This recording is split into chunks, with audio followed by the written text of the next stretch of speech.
Saudara-saudari, marilah kita mendengarkan renungan dengan judul Bagaimana Menyikapi Rasa Tidak Percaya, yang berdasarkan pada Injil Markus bab 16 ayat 14-15.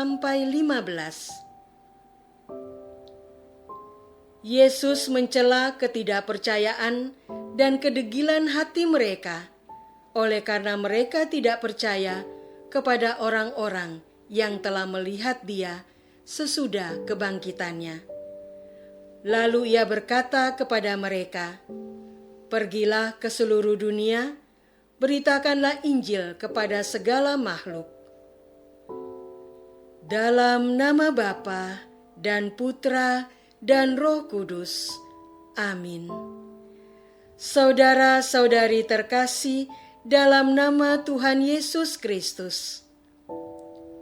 Setelah Yesus bangkit pagi-pagi pada hari pertama minggu itu, Ia mula-mula menampakkan dirinya kepada Maria Magdalena. Daripadanya Yesus pernah mengusir 7 setan.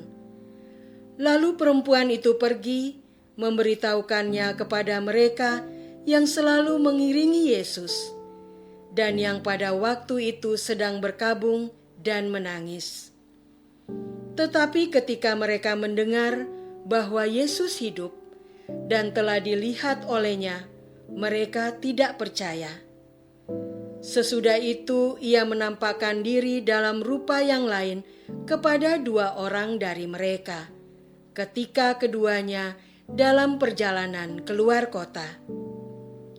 Lalu kembalilah mereka dan memberitahukannya kepada teman-teman yang lain. Tetapi kepada mereka pun teman-teman itu tidak percaya. Akhirnya Ia menampakkan diri kepada ke-11 orang itu ketika mereka sedang makan, dan Ia mencela ketidakpercayaan dan kedegilan hati mereka, oleh karena mereka tidak percaya kepada orang-orang yang telah melihat Dia sesudah kebangkitannya. Lalu Ia berkata kepada mereka, "Pergilah ke seluruh dunia, beritakanlah Injil kepada segala makhluk."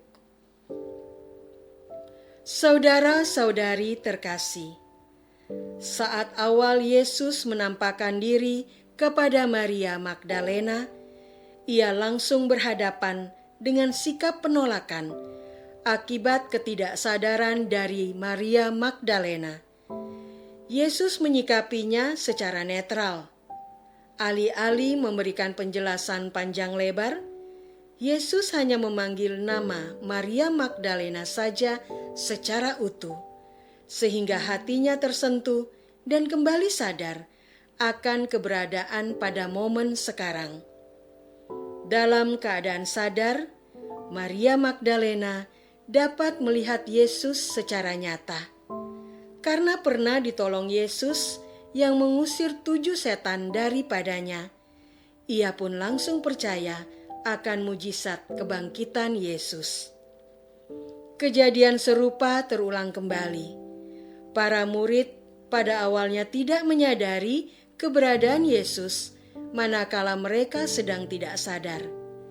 Mereka baru percaya setelah sadar menerima rahmat yang ada sekarang.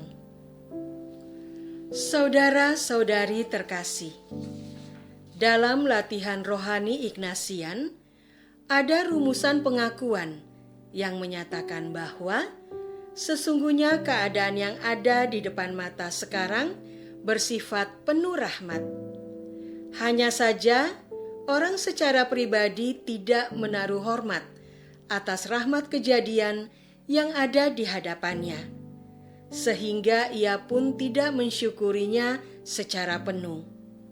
Sebagai contoh, kita seringkali terlibat dalam suatu percakapan yang terasa kurang menyenangkan. Pada saat demikian, fokus perhatian kita lebih memihak kepada pikiran dan perasaan sendiri, serta menolak rahmat kejadian di luar diri yang sedang berlangsung. Tanpa sadar, kita menghakimi atau menilai negatif kenyataan yang tidak sesuai dengan standar harapan. Kita menjadi tidak percaya bahwa kerajaan Allah sudah dekat, yakni terbentang di depan mata kita sekarang. Ketidakpercayaan akibat hati yang degil atau tidak sadar, inilah yang dikritisi oleh Tuhan Yesus. Ia menghadapi ketidakpercayaan para murid secara langsung dan utuh, sehingga hati mereka pun tersentuh dan kembali sadar akan rahmat kejadian pada masa sekarang, lalu percaya bahwa kerajaan Allah begitu dekat. Saudara-saudari terkasih, Tuhan Yesus kemudian menyampaikan kekurangan atau ketidakpercayaan yang sempat terjadi akibat ketidaksadaran nurani tersebut secara langsung kepada para murid.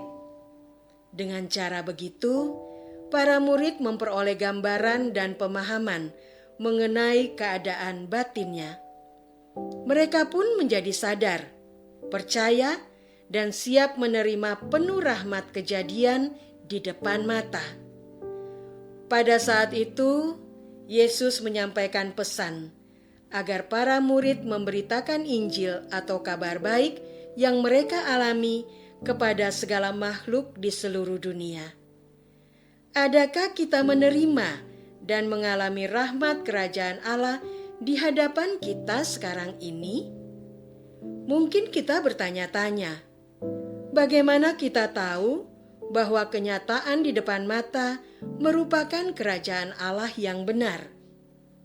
Pada saat demikian, perasaan kita masih ragu atau takut untuk percaya, sehingga pikiran kita mengambil alih kendali dari kesadaran nurani dalam rangka mencari solusi secara mandiri.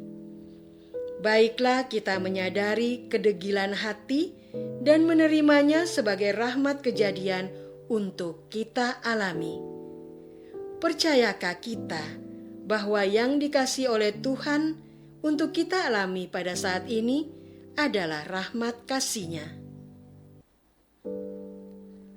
Maukah saya berhenti menghakimi kenyataan dan mempercayainya sebagai rahmat? Marilah kita berdoa. Tuhan Yesus, terima kasih atas panggilan-Mu pada kesadaran nurani kami. Kami akui rasa takut masih sering mencengkram dan mendikte pikiran untuk ambil alih kendali dalam menentukan langkah aktivitas harian. Kami sibuk sendiri dan lupa untuk sejenak diam, berjeda agar dapat jernih menyimak bisikan-Mu di dalam hati kecil. Kami mau mengikuti, menjalankan pesan-Mu untuk memberitakan Injil. Amin. Semoga kita semua selalu dinaungi dan dibimbing oleh berkat Allah yang Maha Kuasa, Bapa dan Putra dan Roh Kudus. Amin.